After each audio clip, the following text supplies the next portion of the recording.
Test 4. This is the IELTS listening test. You will hear a number of different recordings and you will have to answer questions on what you hear. There will be time for you to read the instructions and questions, and you will have a chance to check your work. All the recordings will be played once only. The test is in 4 parts. At the end of the test, you will be given 10 minutes to transfer your answers to the answer sheet.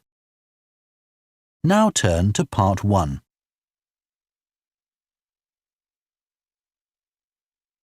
Part 1. You will hear a man phoning the owner of a holiday cottage. First, you have some time to look at questions 1 to 6.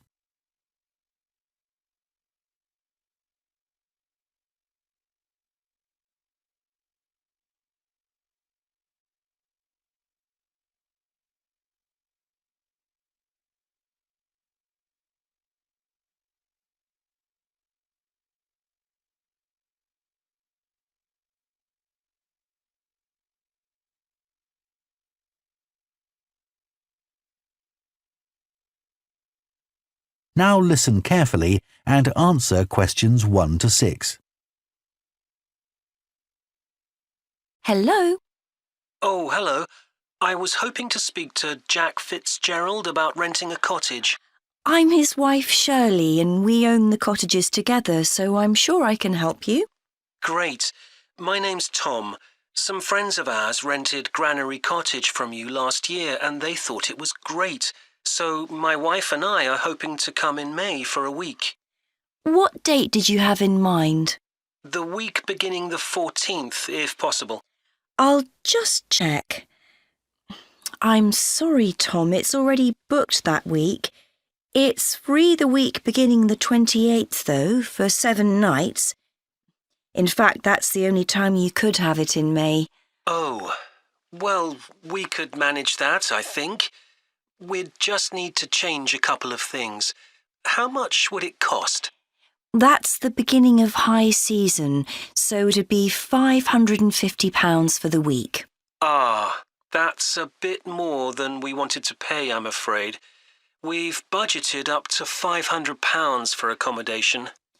Well, we've just finished converting another building into a cottage, which we're calling Cherville Cottage.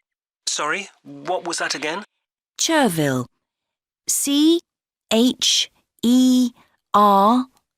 for Victor, I-L. Oh, that's a herb, isn't it? That's right. It grows fairly wild around here. You could have that for the week you want for £480. OK, so could you tell me something about it, please? Of course. The building was built as a garage. It's a little smaller than Granary Cottage. So that must sleep 2 people as well? That's right. There's a double bedroom. Does it have a garden? Yes, you get to it from the living room through French doors, and we provide 2 deck chairs. We hope to build a patio in the near future, but I wouldn't like to guarantee it'll be finished by May. OK. The front door opens onto the old farmyard, and parking isn't a problem. There's plenty of room at the front for that. There are some trees and potted plants there. Before you hear the rest of the conversation, you have some time to look at questions 7 to 10.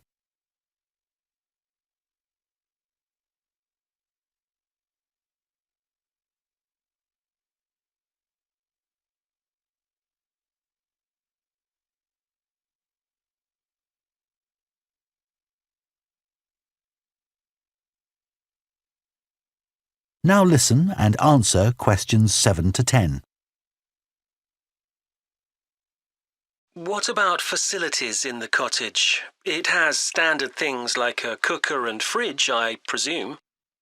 In the kitchen area, there's a fridge freezer, and we've just put in an electric cooker. Is there a washing machine? Yes.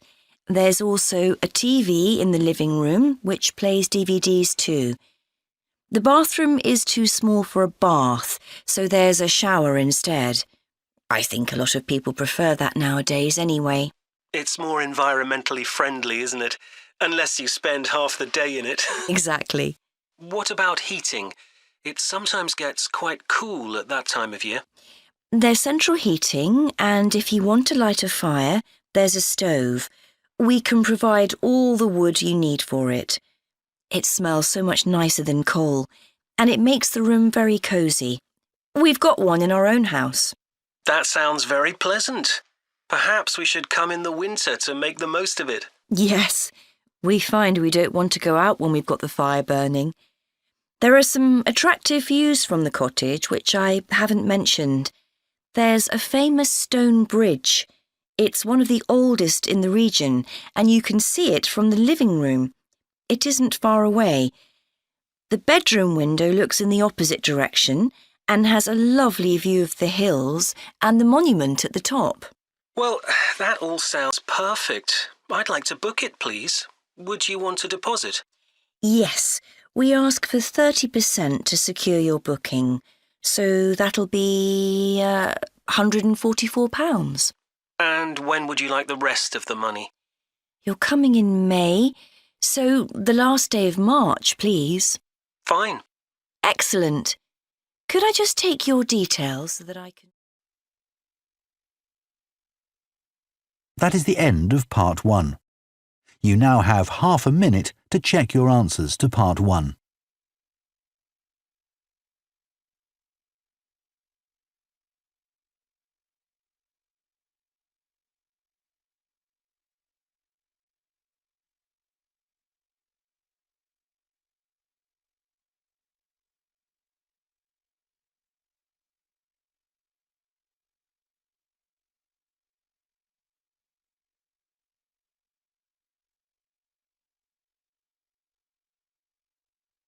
Part 2.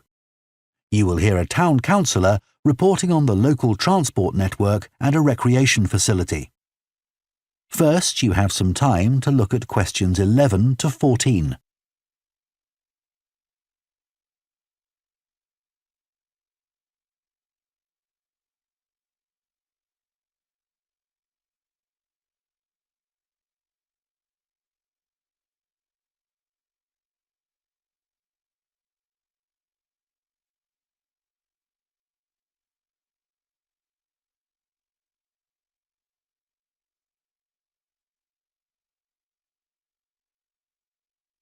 Now listen carefully and answer questions 11 to 14.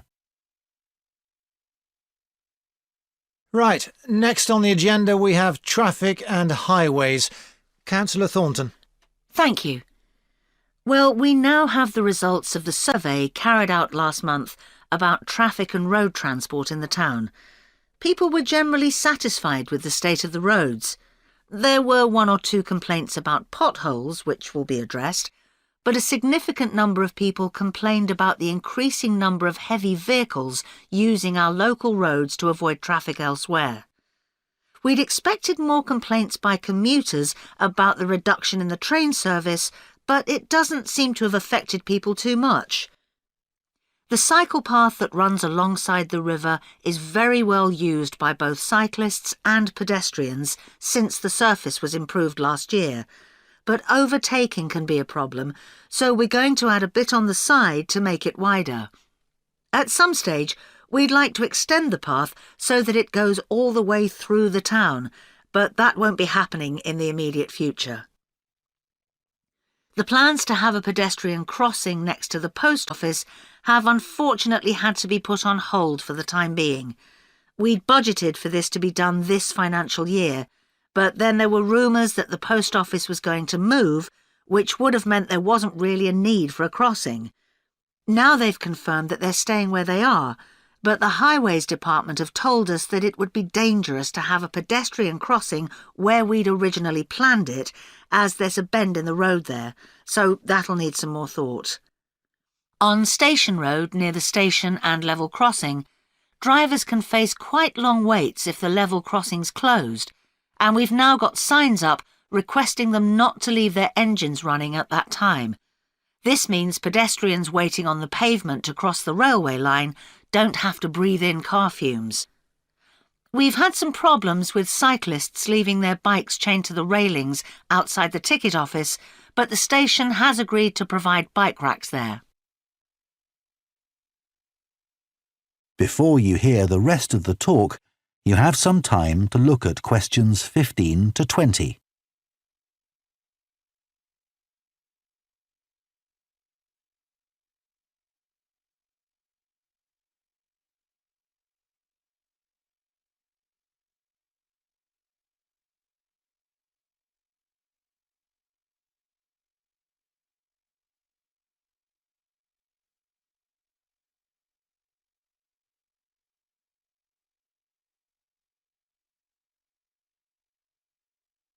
Now listen and answer questions 15 to 20. So next on the agenda is proposals for improvements to the recreation ground. Councillor Thornton again. Well, since we managed to extend the recreation ground, we've spent some time talking to local people about how it could be made a more attractive and useful space. If you have a look at the map up on the screen, you can see the river up in the north and the community hall near the entrance from the road. At present, cars can park between the community hall and that line of trees to the east, but this is quite dangerous for pedestrians, so we're suggesting a new car park on the opposite side of the community hall, right next to it. We also have a new location for the cricket pitch. As we've now purchased additional space to the east of the recreation ground, beyond the trees, we plan to move it away from its current location, which is rather near the road, into this new area beyond the line of trees. This means there's less danger of stray balls hitting cars or pedestrians.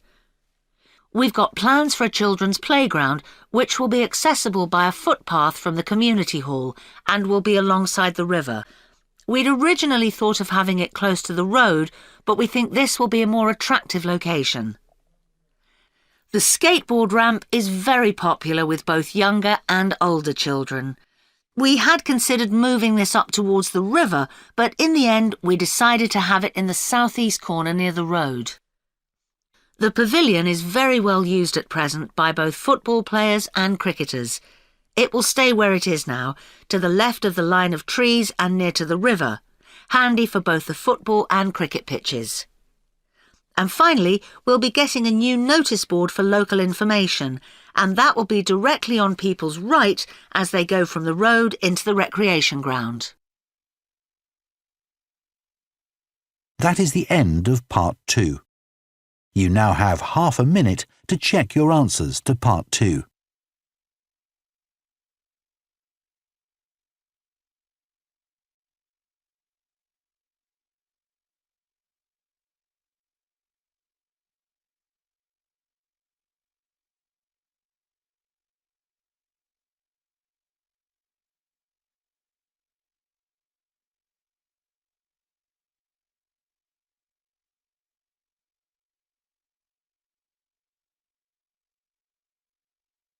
Part 3.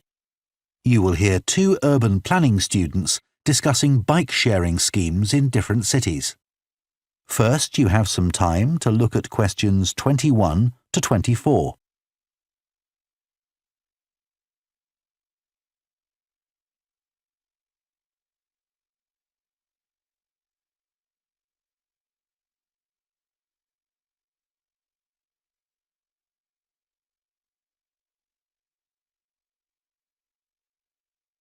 Now listen carefully and answer questions 21 to 24.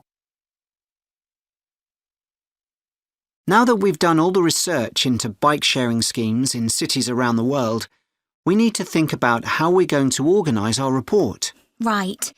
I think we should start by talking about the benefits.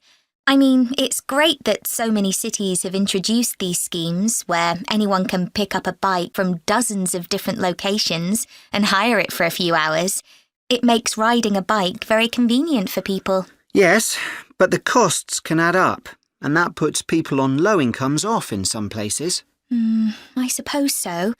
But if it means more people in general are cycling rather than driving, then because they're increasing the amount of physical activity they do, it's good for their health. OK, but isn't that of less importance? I mean, doesn't the impact of reduced emissions on air pollution have a more significant effect on people's health? Certainly in some cities, bike sharing has made a big contribution to that, and also helped to cut the number of cars on the road significantly. Which is the main point. Exactly. But I'd say it's had less of an impact on noise pollution because there are still loads of buses and lorries around. Right. Shall we quickly discuss the recommendations we're going to make? In order to ensure bike sharing schemes are successful? Yes. OK. Well, while I think it's nice to have really state-of-the-art bikes with things like GPS, I wouldn't say they're absolutely necessary. But some technical things are really important, like a fully functional app, so people can make payments and book bikes easily. Places which haven't invested in that have really struggled. Good point. Some people say there shouldn't be competing companies offering separate bike-sharing schemes, but in some really big cities, competition's beneficial. And anyway, one company might not be able to manage the whole thing. Right. Deciding how much to invest is a big question. Cities which have opened loads of new bike lanes at the same time as introducing bike-sharing schemes have generally been more successful. But there are examples of successful schemes where this hasn't happened. What does matter, though, is having a big publicity campaign. Definitely. If people don't know how to use the scheme or don't understand its benefits, they won't use it. People need a lot of persuasion to stop using their cars. Before you hear the rest of the discussion, you have some time to look at questions 25 to 30.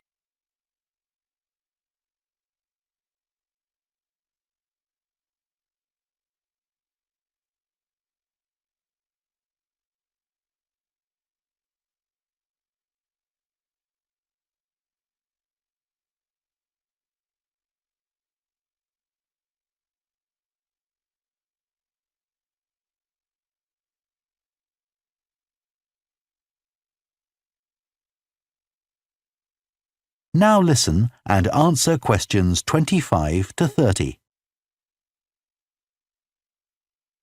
Shall we look at some examples now and say what we think is good or bad about them? I suppose we should start with Amsterdam, as this was one of the first cities to have a bike-sharing scheme. Yes, there was already a strong culture of cycling here.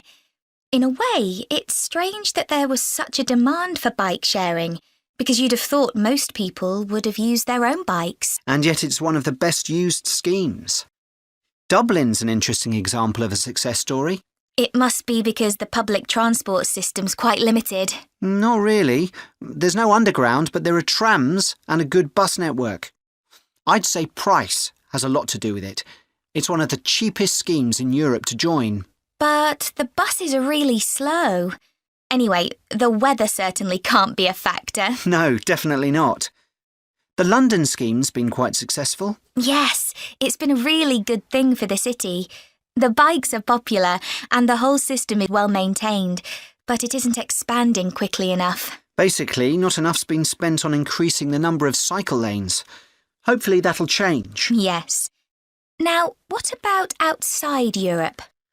Well, bike-sharing schemes have taken off in places like Buenos Aires. They built a huge network of cycle lanes to support the introduction of the scheme there, didn't they? It attracted huge numbers of cyclists where previously there were hardly any. An example of good planning. Absolutely. New York is a good example of how not to introduce a scheme. When they launched it, it was more than 10 times the price of most other schemes. More than it costs to take a taxi. Crazy. I think the organisers lacked vision and ambition there. I think so too. Sydney would be a good example to use. I would have expected it to have grown pretty quickly here. Yes. I can't quite work out why it hasn't been an instant success like some of the others. It's a shame, really. I know. OK, so now we've thought about all those... That is the end of part 3. You now have half a minute to check your answers to part 3.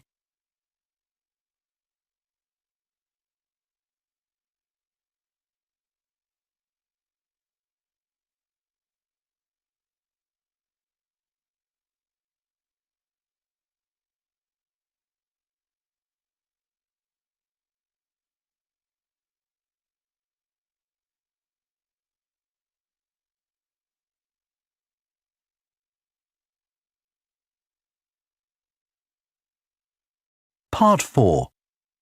You will hear part of an environmental science lecture about a large bird called the dodo, which is now extinct. First, you have some time to look at questions 31 to 40.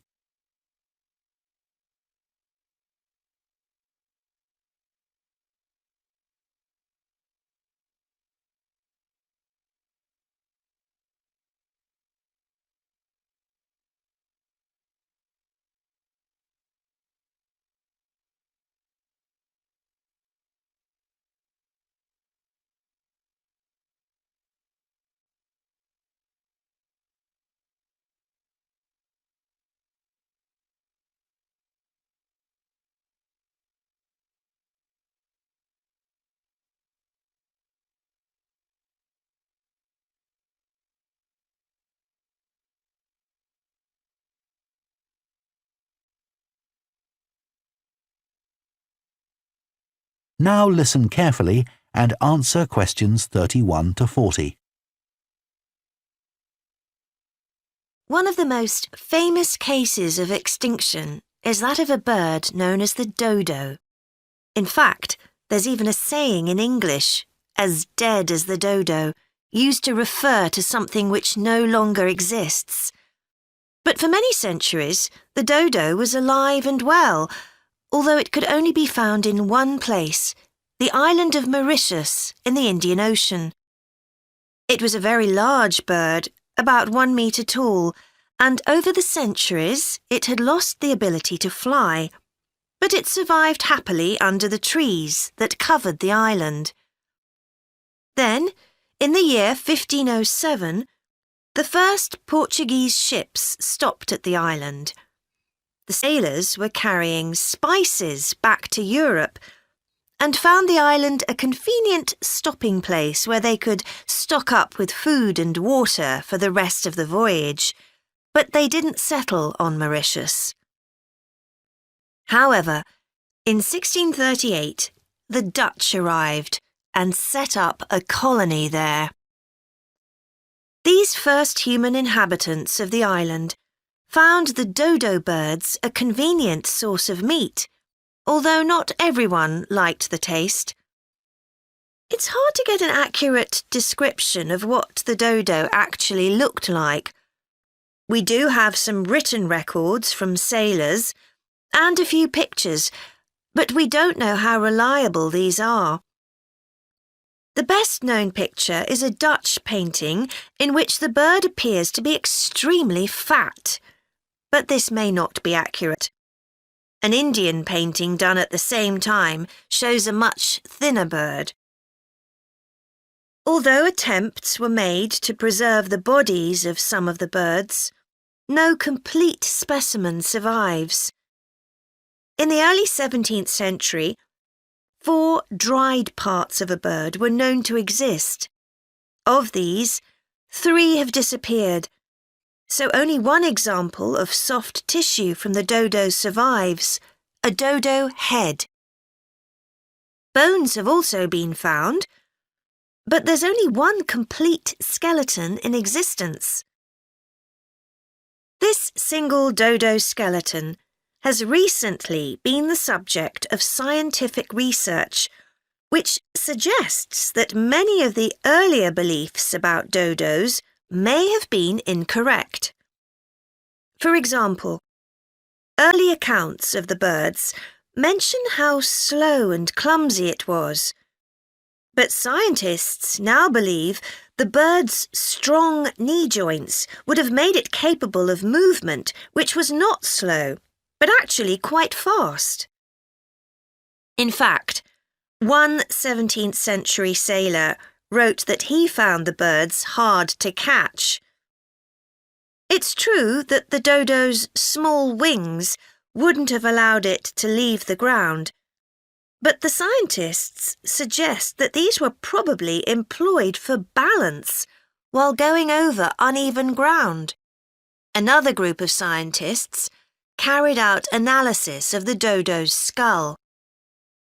They found that the reports of the lack of intelligence of the dodo were not borne out by their research, which suggested the bird's brain was not small, but average in size.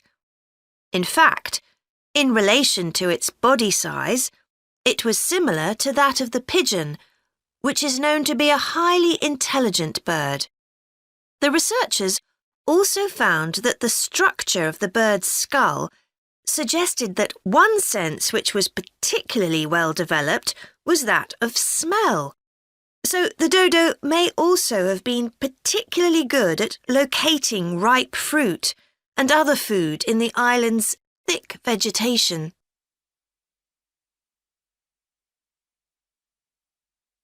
So it looks as if the dodo was better able to survive and defend itself than was originally believed.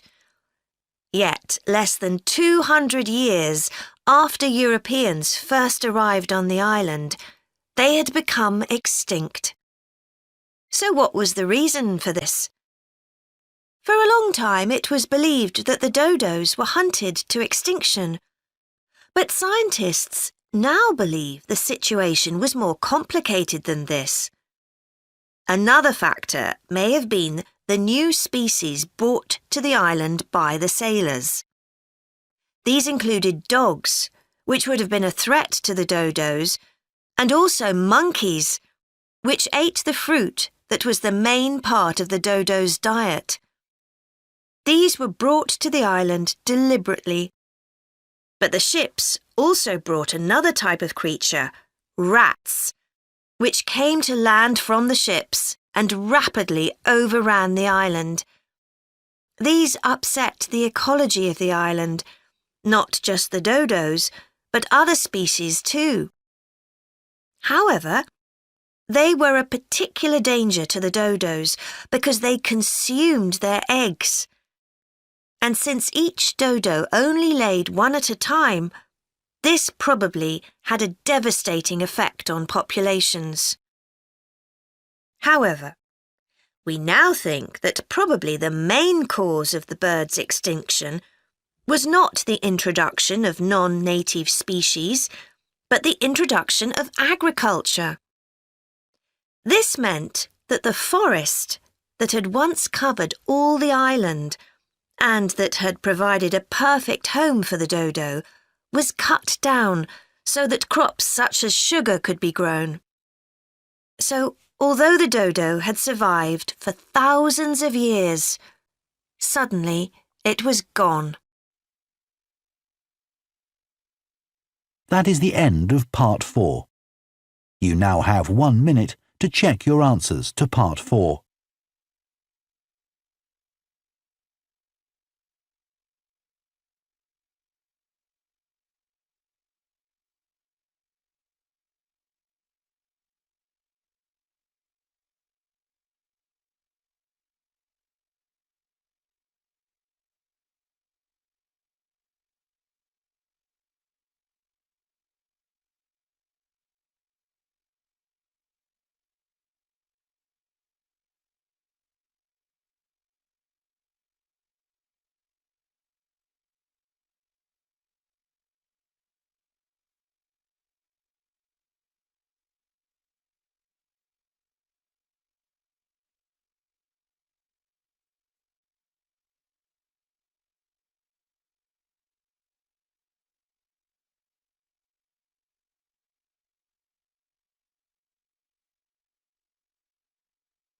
That is the end of the listening test. In the IELTS test, you would now have 10 minutes to transfer your answers to the answer sheet.